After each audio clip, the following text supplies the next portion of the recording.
હે what's guys, welcome back to new another blog. અને મિત્રો આજે 365 હતી, આજે 87 એટલે કે 87માં નંબરનો બ્લોગ છે. અને હું આવી ગયો તો મહારાષ્ટ્રમાં, ઘરે બી છે બટ ફેરીઓ બીજી એક વાડી જોવા ગયો છે. અને હું મજૂરો લઈ અને નીકળ્યો છે આપણી વાડી તોડવા માટે, બરાબર. તો મજૂરો બધા નાસ્તો કરવા ગયા છે, મેં બી નાસ્તો કરવા ગયો હતો જ, બટ નાસ્તો કરીને જલ્દી પાછો આવી ગયો. કારણ કે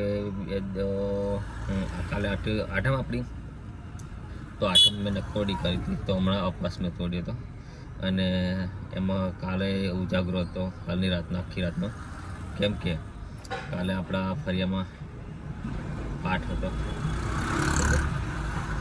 પાઠનો હતો, તો પાઠમાં બેઠા હતા, બરાબર. તો ઉજાગરો છે અને મારી હાલત તમે જોઈ શકો છો. મને ઉજાગરો નથી દાખતો હતો, એટલી કમર દાખે છે સારી.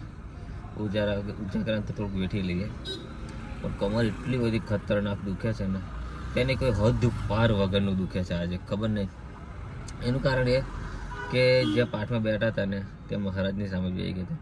હવે મહારાજની સામે ના પગ લાંબા થાય કે ના ઊંચા થવાય કે ના નીચું થવાય, જે પોઝિશનમાં બેઠા હતા ને એ પોઝિશનમાં જ બેહાય. હવે મહારાજનું, અમારા ગુરુજી હતા, એમનું સત્સંગ ચાલતું હતું. સત્સંગની વચ્ચે ઊભું થઈને જવાય બી નહીં. અમારા જે ગુરુજી છે સ્ટ્રીક, એમના નિયમો બહુ ખતરનાક સ્ટ્રીક એકદમ. મતલબમાં એ સત્સંગ છોડીને જવાય નહીં વચ્ચે. એટલે મને કમરનો પ્રોબ્લેમ હતો. હું બેઠો હલાય નહીં, ઊંચું ના થાય, પગ લાંબા ના કરાય, આડું ના પડાય, કોઈને ટેકો ના અપાય, એવું બરાબર. તેના લીધે અને કમર બી દુખી ગઈ અને બહુ ખતરનાક દુખે છે સાલી. શું કહેવું ખબર નહીં પડતી. અને મિત્રો, બ્લોગમાં બન્યા રહેજો. આપણે જવાનું છે પપ્પાની વાડી તોડ, આપણે તમને ખબર છે. તો હવે આગળ જઈને મળીએ, તમે બ્લોગમાં બન્યા રહો. મિત્રો, આવા 2 લખોટા આવ્યા, લીંબુ લાવ્યા, સોડા લાવ્યા અને 3 બોટલો વાળી નાખી. અને જલજીરા નાખે છે, 1 ડબલીમાં 2 જલજીરા, બરાબર. એટલે જોરદાર જલજીરા સોડા બનશે. લીંબુ જલજીરા સોડા, બહુ મજા આવશે પીવાની. કે આપણે ઉનાળામાં રમતા પીવાનું છે. લો, પાર્ટી તો ભૂતનાથ જોડે પાર્ટી થાય એવું નહીં. લીંબા છાય છે આજે ખતરનાક.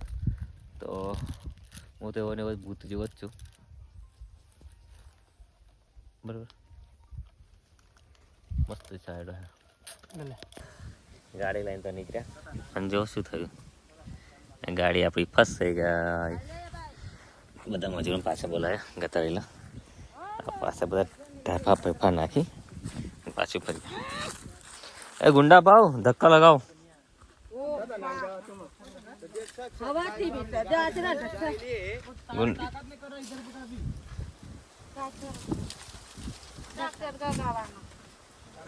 देखो गंपा क्या किया, हमारी गाड़ी फंस चुकी है गाइस। गाड़ी फंस चुकी है गाइस इधर ना कुछ तो मरा हुआ है, बहुत बास मारा है यार।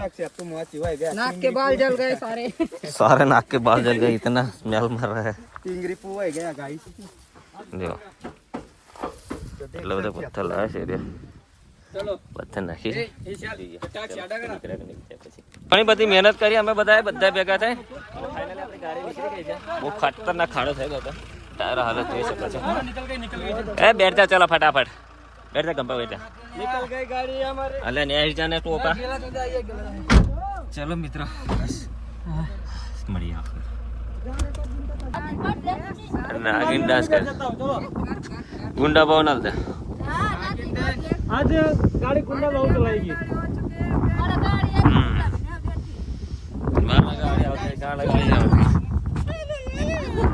તો મિત્રો વાગ્યા છે 4:54, એટલે કે ઓલમોસ્ટ 5 થવા આવી ગયા છે. અને તમને ખબર છે કે હું ચાલતો જાઉં એટલે આરટીઓ ચેક કરવા માટે જતો, બરાબર. હાથમાં પાણીનો બોટલથી મોબાઈલ છે અને આરટીઓ ચેક કરતા જવાનું છે.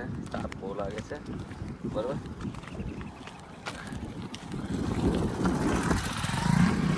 આ તાપ એટલો બધો તાપ લાગે છે ને કે વાત નહીં પૂછે.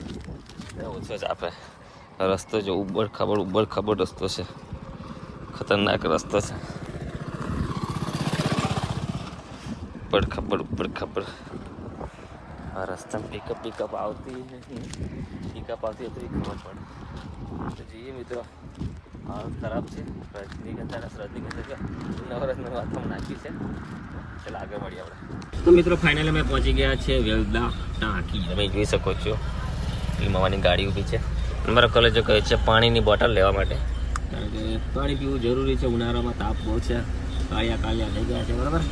તો મિત્રો હવે ગાડી ચલાવવાનો રાતે ગાડી ચલાવ્યા. એમાં જો છે લીંબુ છે, એ લીંબુ શરબત પીવાનો છે. ગોરીઓ પડી ગયા. આ ગોરીઓ તો બહાર જોઈએ ને કંઈ કમર બહુ દુખે. દારૂડિયા ગ્લાસ લાવ્યો, 60 રૂપિયા ગ્લાસ લાવ્યો ફ્રીમાં. એટલે સારું લા તમારે ઓળખાય ગ્લાસ પણ તમારે બ્લોગ બનાવો ને એટલે ઓળખાય જોઈ ગયા છે. ચાલો આગળ મળીએ. તો મિત્રો ફાઇનલી વાગ્યા છે સાંજના 7:30 અને પહોંચી ગયા છે આપણે નેશનલ હોટલ પર. અને નેશનલ હોટલ પર થોડા આરામ કરીશું. ગાડી બી ઠંડી થાય, આપણે બી ઠંડા થઈએ. મારી હાલત જોવો છો, તમે જોઈ શકો છો, બહુ જ ગરમી લાગે છે. બરાબર. હા, ગાડી ચલાવીને થાકી ગયો. હવે અહીંયાથી હું આરામ કરીશ અને કોલેજો ગાડી ચલાવશે ક્યાં સુધી? રાજપીપળા સુધી. પછી રાજપીપળાથી કોલેજો આરામ કરશે, અહીં ગાડી ચલાવીશ ત્યાં સુધી બરોડા સુધી. તો સોડા લીધી છે કિંડલીની. બરાબર. કિંડલીની સોડા છે. આપણી જોડે પડ્યા છે લીંબુ અને છે જલજીરા. અને ગ્લાસ લાવ્યો તો કોલેજો 2 ગ્લાસ લાવ્યો છે. એટલે પછી લીંબુ સોડા પી પછી નહીં કરે, કારણ કે બીજું કંઈ ખાવા પીવાની ઈચ્છા થતી નહીં. બરાબર. તો મિત્રો હવે તો બસ આજના બ્લોગ માટે આટલું જ છે. થાકી ગયો છું. બરાબર. તો મળીશું એક નવા બ્લોગ સાથે. ત્યાં સુધી ટીમ ટીકા. જય માતાજી, જય ઝલક.